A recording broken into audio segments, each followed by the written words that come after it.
this week in Conspirituality, there are so many news items. And as I did last week, I'm going to focus on a theme instead, and kind of like the ongoing theme of how we think about and talk to conspiritualists. And there's also some ableism overlaps reflective of the interview that I did with my friend Jivana Heyman. So yeah, Matthew, I'm sorry, but can right. you define ableism just in case some listeners might not know what that is? I think that would be a good way to start. Yeah, sure.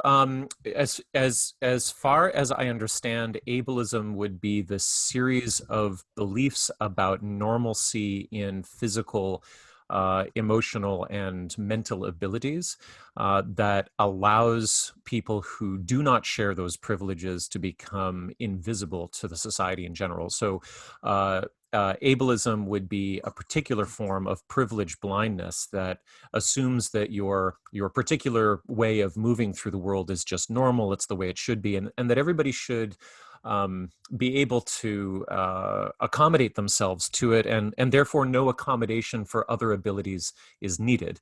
So, for instance, the like a primary mantra that I understand to be at the heart of disability studies is, we have to understand that this world is not made for everyone. It is made for people who are able-bodied, but in particular ways. And I would say that the way that this intersects with wellness disciplines and discourse for the last 40 years is really that there's an expectation that everybody should be able to do a particular type of yoga class. And yoga, being able to do a yoga class, for instance, would signify a kind of wellness and a kind of moral virtue as well. So there's also this sort of principle by which ableism enforces this biopolitics that suggests that your ability to do certain things is equivalent with your social value. But of course, the people who have that privilege are blind to it, and so they don't seek to open up their world to people who don't share those same abilities. How's that? Very good. Okay. Oxford needs to call you. Okay. Well, no, that's pretty rough, and I'm sure I'll get some corrections and feedback, and I hope that I do because it's something that I'm really just starting to try to understand. Okay, so this week in Conspirituality, when things move brutally fast, I can really feel that personally, I can feel that every absurd anti-mask meme or anti-vax bit of disinformation is literally crippling public safety and threatening the health of my family members. And my impulse is to shout back. And the problem is that even in defense, that can mirror, or it can be perceived as mirroring the aggression of really bad ideas. Now, of course, some of those ideas are put out there in bad faith. So, I'm looking at you, Andy Wakefield. But some people are also earnest in these ideas. We have to assume that some of these bad ideas are offered in good faith. And so what do we do with that? We had Steve Hassan on the show a few weeks back, and his advice for dialoguing with those who have been recruited into conspirituality can be summed up in one sentence. He basically said, don't call them stupid. It doesn't work emotionally, because if you're talking to people who are under undue influence, they've already been emotionally coerced and run over. It also doesn't work politically, strategically. We can just think about what the Democrats have done with economic policy since Clinton and even before. They globalize labor for the benefit of the banking class, and then they marginalize and even make fun of white guys in the Rust Belt who lose their jobs. Like, don't call them stupid is a really powerful lesson. I'm also, we had Professor Antonovich on last week, and she said something really profound, which is, when we're thinking about somebody like Christiane Northrup, we really have to take her seriously as a historical agent, that she comes from a certain place, that, there are real concerns and real efforts and real motivations behind what she does. And they have to be taken seriously to be understood. And in that word seriously, I also hear the word empathetically. Now, as I said, it's hard when things move so fast, and when everyone can see that standing behind an anti-science president is a bunch of federal stormtroopers who assault citizens every night in Portland. Probably tonight they're going to be in Chicago. It just doesn't feel like there's time to develop an empathetic view. But I'm just going to pretend for this segment that we do have time. So conspiritualists speak about being awake to the truth of things. And I think that's part of the reason why it's so hard to argue data and facts with them, because you can't argue data and facts with someone who's having a transcendent or religious experience. That's akin to calling them stupid. So what happens if you recognize that transcendence? What happens if you even honor it? What does it do to your own internal process and the conversation you might be able to have if there's time, if you have the tolerance, if you have the resilience for it? And to answer that question, I've had like a very strong personal experience about this, around this kind of pivot, and it's instructive for me, and so I'd like to share it. And it centers on the research that I've done over the past 6 years into abuse in the yoga and Buddhism worlds. And in the thick of that, I came across this passage in a book of interviews given by senior students of Patabi Joyce, who, like, I went on to prove through the powerful testimonials of a bunch of different people, that he was a serial physical and sex assaulter, and that he was enabled by the cultic dynamics that surrounded him. But this book of interviews is a piece of propaganda in his favor. It's like a hagiography, and it was published about 20 years after one of the main editors knew that Joyce was engaged in criminal activity. So the passage in question, and we'll put it into the show notes, it comes in an interview with a guy named Brad Remski. Now, Remski was an early US Joyce student, started sometime in the 1970s, and he actually helped run the first Ashtanga Yogashala outside of India, and that studio was in Encinitas, California. Now, the passage in Remski's interview haunted me for years, but in two different ways.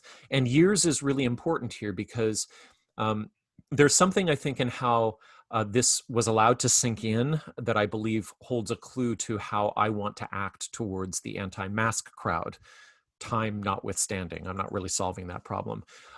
Okay, so here's the passage. Remski is talking about practicing yoga in Mysore, India, while Joyce adjusts him. And if you don't know what that looks like, we'll link to a video so you can see him basically brutalize Remski. And this is what Remski says. I felt like I was being dismembered. My body was changed. When it hurts, put your mind on God instead of your pain, whatever your concept of God is, whether he is the great architect or the basic element of the universe, which everything is made out of. The series is just a mold towards a body that meets the requirements for spiritual advancement, I believe. I don't think you can get there without pain. I never met anyone who did. For me, it hurt from the first day to the last, at least something. There's always something. Sometimes even to make the effort is painful. It's the nature of the beast. It's a birth process, really. Okay, so when I first read this, I was like horrified. The ex-Catholic in me especially was horrified. I thought this guy is a masochist. He obviously needs pain, and he's rationalizing it through spirituality. And he's going to teach it to younger people. And what kind of fucked up relationship to their bodies will they pick up from it? And there's also this part about him ignoring that Joyce himself is physically assaulting him and is the direct cause of the sensation of dismemberment. And so in Remski's own interactions with his students, he might do the same thing to them, thinking that he's God or something. So about a year after I first read that passage, I found out that Remski died by suicide, not long after the interview was given. I found out that he'd struggled with depression and substance abuse. Two super credible sources told me that he committed domestic violence. And here's the thing. I had this initial impression of that passage, and these details like validated my view that this guy's spirituality obviously didn't help him, that it was covering something over, he was bypassing. And I'm really ashamed to say this next thing, which is that I almost gloated inside. I remember thinking, yeah, see what your stupid religion led you to. And it was totally inappropriate. And I think it's echoed by that response we are seeing in some places on social media that fantasizes that like all of the folks at Trump's Tulsa rally will get COVID and die and good riddance. And I understand the rage behind that view, but it's not something that I want to aspire to. So here's where time comes in. After about 2 years of reading that passage and like massaging my own first interpretation of it and then spreading that around in the yoga training courses I taught, I had some kind of shift.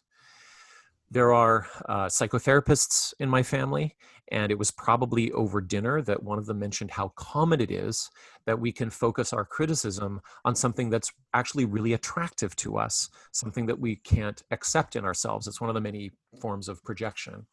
Um, and so the next time I looked at the Remski quote, I saw something different. I saw another view. I'm not saying that either one is right, but it was just another side. That Remski was a guy who went all in on his body. He used physical yoga and pain to connect with something ultimate for him. He took his body like so seriously that it could become a vehicle for his entire sense of meaning. And so he spoke a language of transcendence, but the material of that was his body. So like he left it all on the mat, as they say. And there's something about that that speaks to me, actually, on an existential level. He did something to the edge of his possibility. And it appeals to that part of me that is distanced or dissociated.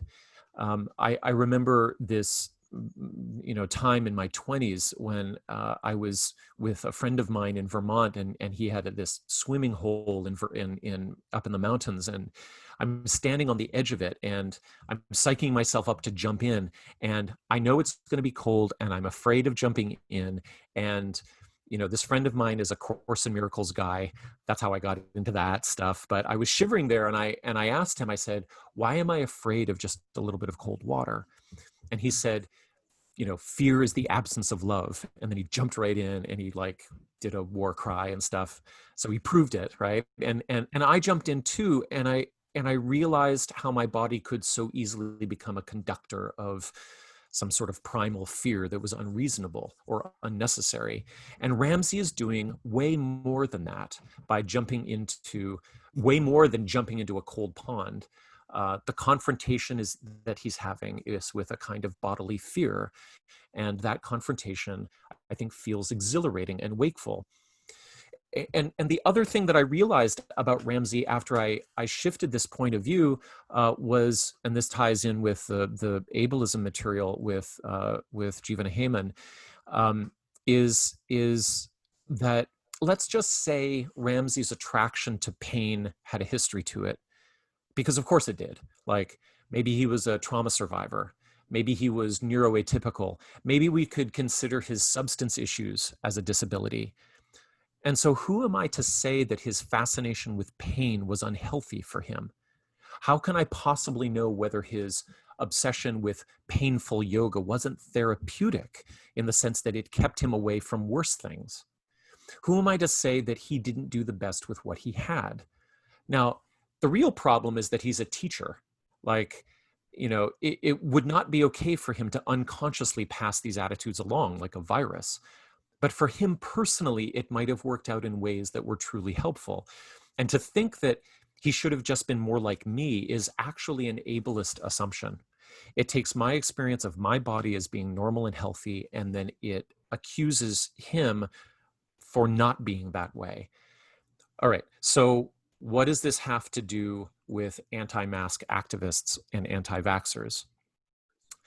I have the same reaction of disgust to their memes and their propaganda as I did to that quote from Brad Remski.